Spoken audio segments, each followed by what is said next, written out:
High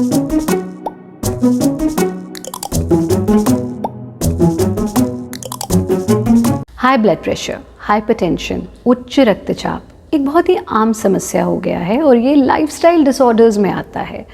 यदि आप नियमित रूप से योगाभ्यास करते हैं तो आप हाई ब्लड प्रेशर, हाइपरटेंशन की समस्या से बाहर निकल सकते हैं और अपने आप को स्वस्थ रख सकते हैं।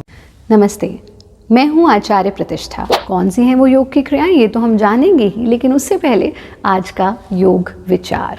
योग मात्र कसरत नहीं है। योग is not at all a mayor set of physical exercises, it is a complete lifestyle. योग एक ऐसी जीवन शैली है, ऐसा विज्ञान है जो हमारे जीवन के विभिन्न पहलुओं को छूता है। चाहे हम फिजिकल लेवल की बात करें, mental, social, emotional, intellectual, financial and even spiritual. तो योग का एक बहुत ही मुख्य अंग है ईश्वर प्रणिधान। ईश्वर प्रणिधान का अर्थ है living everything to the will of God. खास तौर पर हाइपरटेंशन के पेशेंट्स अगर इस भाव के साथ जिए कि ईश्वरः यत् करोति शोभनम करोति, यानी give 100% to your effort, to your work and then 100% relaxation। कर्म में भी 100% और फल में परमात्मा पर भी 100% छोड़ दें, क्योंकि वो हमारे हाथ में नहीं है। ईश्वर प्रणिधान का पालन यदि आप करते हैं तो आपके जीवन से टेंशन भी दूर हो जाती है, हाइपरटेंशन भी दूर हो जाती है और आपका बीपी, आपका ब्लड प्रेशर नॉर्मल रहने लगता है। जानते हैं कि कौन सी हैं वो योग की क्रियाएं जिनका नियमित अभ्यास करने से आप अपनी बीपी, हाई बीपी की समस्या को गुड बाय कह सकते हैं। हम करेंगे आनंद मदिरा आसन फॉलोड बाय पादादिरासन।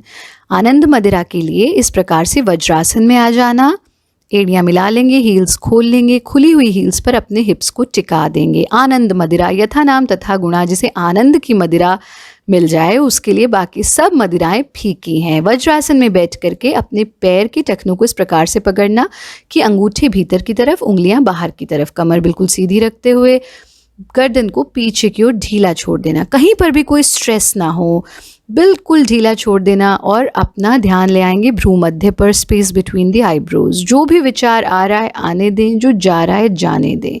इस स्थिति में यथा सामर्थ्य रुकना और फिर गर्दन को वापस ले आना। यहीं से हम पादादिरासन में आ जाते हैं, यानी यहीं बैठे बैठे वज्रासन में आप अपने हाथों की मुट्ठी बनाएंगे। राइट हैंड की मुट्ठी को बाईं बगल में टिका देना, जिस प्रकार से आप देख रहे हैं, और बाएं हाथ की मुट्ठी को राइट बगल में टिका देना। गर्दन को आगे की ओर झुका देना।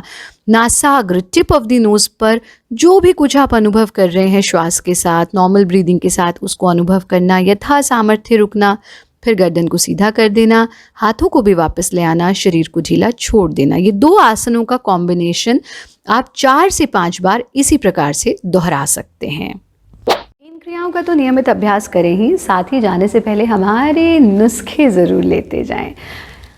जब आपको लगता है कि आपका बीपी हाई है, उस वक्त आप एक बकेट में, एक बाल्टी में पानी लीजिए, गुनगुना पानी, गरम भी ले सकते हैं, बहुत गरम नहीं, लेकिन आपको जो प्लेजेंट हो वैसा पानी आप लीजिए, गुनगुना या गरम पानी, और उसमें अपने पैरों को डाल करके थोड़ी देर बैठिए। आप देखेंगे कि ये आपके लिए बहुत सहायक होगा बीपी को नॉर्मल करने के लिए।